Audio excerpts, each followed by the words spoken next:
Here are 5 foods that may contribute to yeast infections. Yeast feeds on sugars, which can lead to overgrowth and infections. Consuming high amounts of simple sugars can increase blood sugar levels, providing a favorable environment for yeast growth. Examples of foods to avoid are sugary drinks, sweets, and processed foods like ready-to-eat cereals.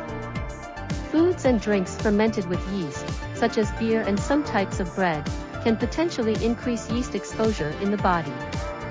Examples of foods to avoid are alcoholic beverages, bread made with yeast, and fermented foods like sauerkraut.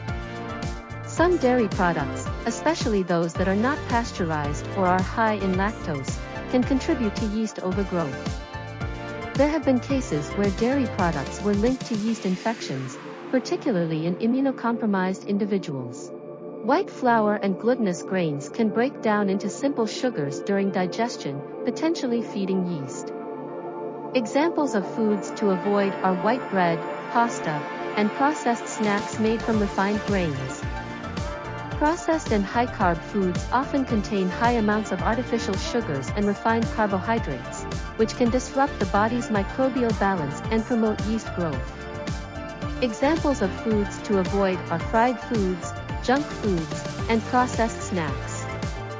While these foods may contribute to yeast infections, it's important to note that the scientific evidence supporting dietary changes as a prevention method is largely anecdotal and not yet rigorously proven. However, maintaining a balanced diet with minimal processed sugars and fermented foods can help support overall health.